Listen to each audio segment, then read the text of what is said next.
Now, the Three Martini Lunch with Greg Corombos and Jim Garrity. And welcome, everyone, to the Wednesday edition of the Three Martini Lunch.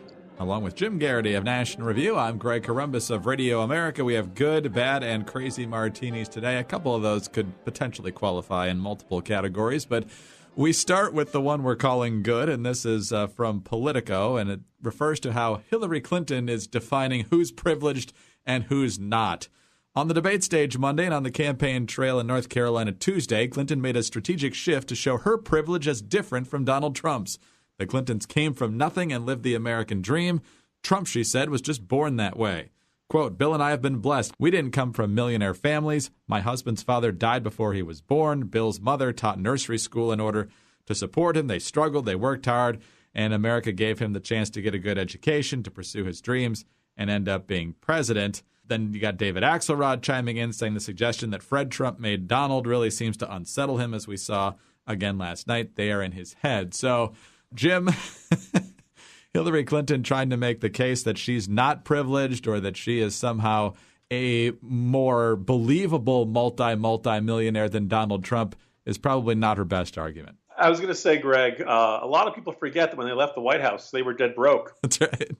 According to her own assessment. We really are harsh on Hillary Clinton sometimes, Greg, but we should give her credit. She earned all of those six-figure speaking fees from Wall Street firms, and every time a public university shelled out $225,000 to have her speak for an hour about why higher education was so expensive, every time she did that, she earned every last penny of that money. With that $14 million book deal, she earned it. Look, the idea that she's much more in tune with the plight of the working man and all that stuff. Look, Hillary Clinton hasn't been working class or struggled to make ends meet since the early 90s. And let's stop pretending that, oh, she's attuned to this and she and Bill get together around the family table. She has had people throwing giant amounts of money at her for being Hillary Clinton since her husband became elected president. And a lot of people would argue that a lot of the opportunities that came her way in Arkansas. Look, if you are the first lady of Arkansas, there are a lot of law firms and a lot of people who are going to want to do business with you because of who you are and because of who your husband is. So neither one of these is really a particularly plausible candidate for this. The idea that she thinks she's going to draw some great contrast here, I think is encouraging. And I think it just represents a certain amount of just epic, willful blindness and inability to see themselves clearly on the part of the Clintons. There is one potential good news here for you, Jim, because of your great fondness for Hillary Clinton. If being the generation that follows the ones who made all the money and Donald Trump therefore has no credibility, then I assume that transfers to Chelsea as well. How dare you say that, Greg? She earned that NYU provost post. She earned that $600,000 a year part-time gig at NBC News. She earned being the South by Southwest keynote speaker. She's Chelsea Clinton. She's America's princess. It's always been something that's stuck in my craw. And the idea that the Clintons are going to run around and say that, oh, don't for Trump because he's too privileged. I mean, we're talking about the woman who is the richest 1% of the richest 1% and the most influential woman in American politics for the past 3 decades. So, no, I'm not buying that. All right. Well, sticking with Hillary Clinton, but moving on to the bad martini now. The mainstream media is very, very excited, from Politico to the Washington Post on down, that John Warner, the longtime former Republican senator from the Commonwealth of Virginia, has endorsed Hillary Clinton, saying she's prepared to be a world leader and the United States president. And he felt distressed by some of the comments made by Trump over time. And everyone's just so enthralled by the idea that a longtime Republican lawmaker would endorse Hillary Clinton. And as you point out in the lead for the Morning Jolt today, Jim, this should surprise exactly no one. I'm going to go out on a limb, Greg, and say that if you find Ed Gillespie too extreme for you, too much of an incendiary bomb thrower, that wild-eyed, frothing at the mouth, maniacal Ed Gillespie, then you aren't going to vote for Trump. It's been a whole 2 years since the last time John Warner had a surprise endorsement of a Democrat. That was the 2014 Senate race in which he endorsed Mark Warner, who he had run against in 1996. Look, as I've laid out in the Morning Jolt, John Warner is not a down-the-line, consistent conservative Republican, and he was never that guy. He was the guy who supported Roe versus Wade. embryonic stem cell research. He voted for the Brady Bill. He voted to extend the assault weapons ban. Voted against Robert Bork. I don't know about you, Greg. That strikes me as a pretty good measuring stick, a good litmus test. Voted against Clinton's impeachment. Broke with the rest of the party on Terry Schiavo. Was part of the Gang of 14 on the nuclear option. Co-sponsored a resolution opposing the 2007 surge of additional U.S. troops in Iraq. And he co-sponsored cap-and-trade legislation. The term rhino gets tossed around really casually, Greg. But I think when you look down that, I think it's a much more plausible argument that if John Warner is in the Republican Party, he is 1 micron to the right of the center, or in some cases just flat out on the left. So it's not surprising. Yet I woke up this morning and in Politico and everywhere else, it was like there's this giant coup, and oh my goodness, can anybody believe that John Warner is endorsing Hillary Clinton? Yeah, I can believe it. And there are times where I think the media is very just flat out biased.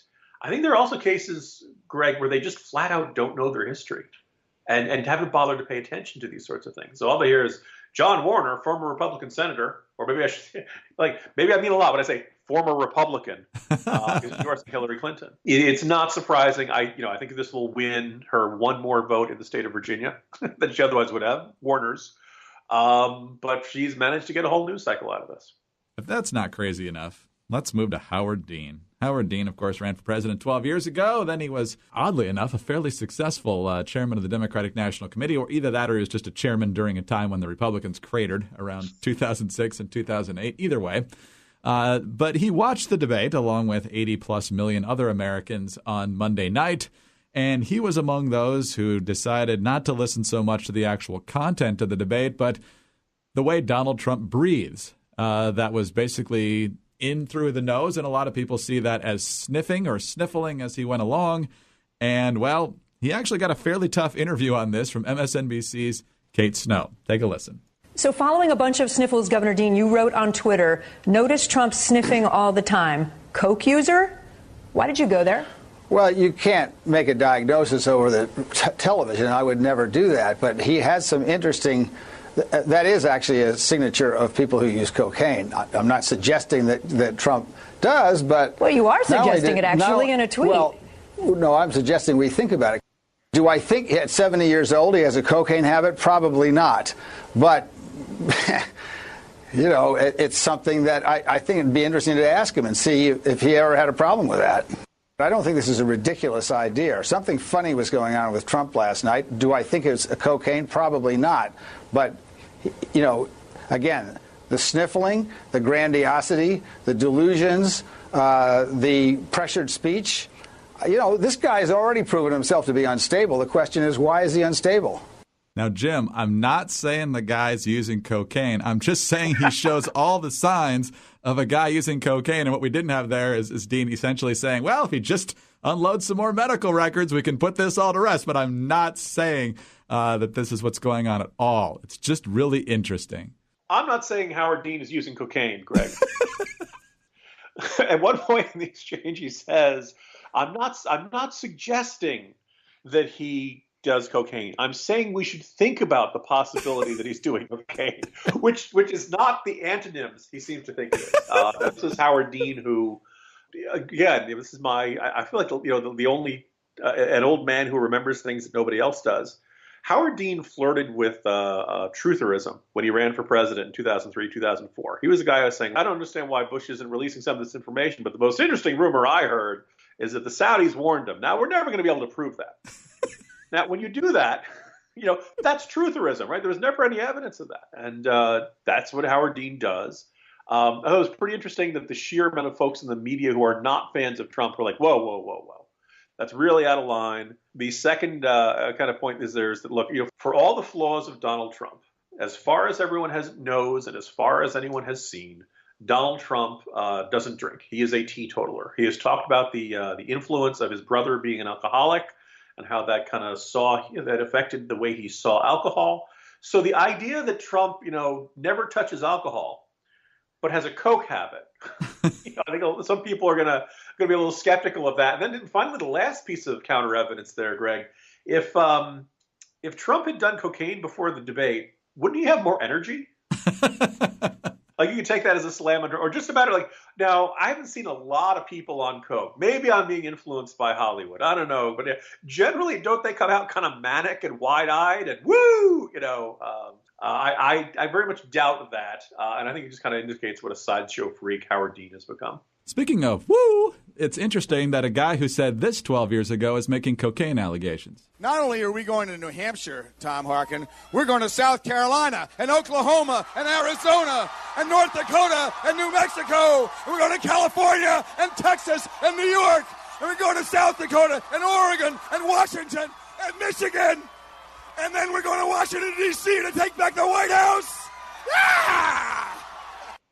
Jim, I'm not saying that Howard Dean has a problem with anything. I'm just saying we should think about it. You know, we give him so much grief over that, Greg. It's just the PCP talking.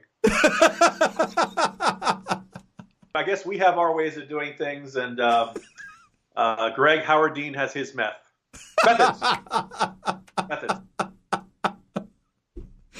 Oh, fantastic. Jim.